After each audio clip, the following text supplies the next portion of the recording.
अस्सलाम वालेकुम स्टूडेंट्स, ने क्या हाल। अच्छा स्टूडेंट, हमने कुछ टॉपिक ऐसे स्टार्ट किए थे जिनकी हमारे पास स्टूडेंट उनको रट्टा तो मार लेते हैं, लेकिन उनका असल मीनिंग नहीं समझते, उनकी फिजिक्स नहीं समझते कि क्या उसके पीछे रीज़न है।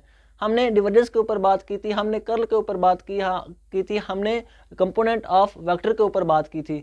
तो आज का जो हमारा टॉपिक है वो हमारे पास है कि कोज 90 0 के इक्वल क्यों होता है। पहले तो हम ये देखते हैं कि कोज 90 कोज एंगल क्या है। स्टूडेंट, जब भी हमारे पास ये ट्राइंगल दी हो, हमें ये अगर हमें ट्राइंगल दी हो, ये हम एंगल लेते हैं। ये स्टूडेंट हम ये भी ले सकते हैं, ज़रूरी नहीं कि हमने यही एंगल लेना है, लेकिन इसका मतलब जब हम ये लेंगे तो ये बेस बन जाएगी और ये उसके वक्त परपेंडिकुलर होगा। अब हम ये एंगल ले रहे हैं तो ये बेस और ये परपेंडिकुलर होगा, तो ये हमारे पास आ गई बेस और ये हमारे पास आ गया परपेंडिकुलर, ये हाइपोटेन्यूज। अब कोज एंगल जो होता है वो हमें पता है कि बेस को पकड़कर हम डिवाइड कर देते हैं हाइपोटेन्यूज के साथ। ये वैल्यू होती है कोज एंगल की। अब अगली बात ये कि हमने देखना है कि कोज 90 की वैल्यू क्या होगी। हम कैलकुलेटर के ऊपर लिखते हैं, आंसर 0 आ जाता है, लेकिन उसके पीछे वजह क्या है कि क्यों कोज 90 0 के इक्वल होता है, आज हम उसको देखेंगे। तो स्टूडेंट, हमें पता ये हम कोज एंगल की वैल्यू लिखी हमने बेस ओवर हाइपोटेन्यूज। अब हमें चाहिए कोज 90, तो ये हमने दोबारा बना लेते हैं ट्राइंगल, ये एंगल ले लेते हैं। सपोज करो ये स्टार्ट में 45 था, तो हमने पहले ये देखना कि जब हमने एंगल बढ़ाना है, ये स्टूडेंट हमारे पास ऐसे है, ये वाला हमने, ये हमारे पास 45 है, हमने ये वाला सीन देखना है कि जब एंगल 45 हो जाए, बिल्कुल ऐसे हो जाए, उस वक्त क्या कोज 90 की वैल्यू आएगी, ये हमने देखना है। सबसे पहले तो देख लेते हैं कोज 0। हमने इसके ऊपर भी डिटेल से बात की थी पिछले लेक्चर में कि कोज 0 1 के इक्वल क्यों होता है। हम वो थोड़ा सा समझ लेते हैं ताकि आपको इसमें फील आ जाए किस तरह कोज 90 0 के इक्वल होगा।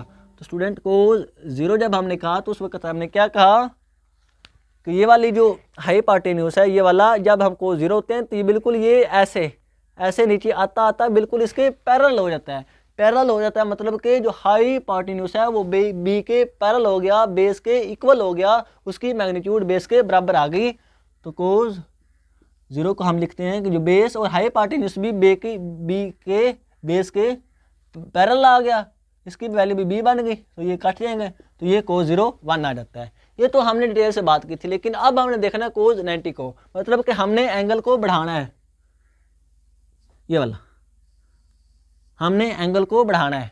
ये कोज 90 कोज 45 है, हमने इधर से ये जो हाइपोटेन्यूज की लाइन है इसको ऐसे एंगल बढ़ाते जाना बढ़ाते जाना, जब हमारे पास एंगल आ गया 90 का, तो ये वाला हाइपोटेन्यूज स्टूडेंट इधर से कन्वर्ट होकर इधर चला जाएगा। ये बेस ऐसे ही, ये हमारे पास हाइपोटेन्यूज हो गया ये, और अब एंगल हमारे पास कितना हो गया 90 का। ये वाला एंगल क्या हो गया अब 90 का। अब हम लिखते हैं बेस और हाइपोटेन्यूज की वैल्यू। स्टूडेंट, बेस तो हमारे पास ऐसे ही आ जाएगी, जो हमने इसकी वैल्यू स्टार्ट में ली है, जो भी इसकी वैल्यू है वो हमारे पास ऐसे हमने ऊपर लिख दी। लेकिन स्टूडेंट, अगली बात ये कि हाइपोटेन्यूज की वैल्यू इनफाइनाइट हो जाएगी। स्टूडेंट, जब हमारे पास कोज 90 हमारे पास होगा तो हाइपोटेन्यूज कन्वर्ट हो जाएगा स्ट्रेट लाइन में। स्टूडेंट, स्ट्रेट लाइन में वो कन्वर्ट हो जाएगा, और स्ट्रेट लाइन की जो लेंथ होती है, जो मैग्नीट्यूड होती है, अगर हम डिफाइन ना करें तो उसकी मैग्नीट्यूड इनफाइनाइट होती है।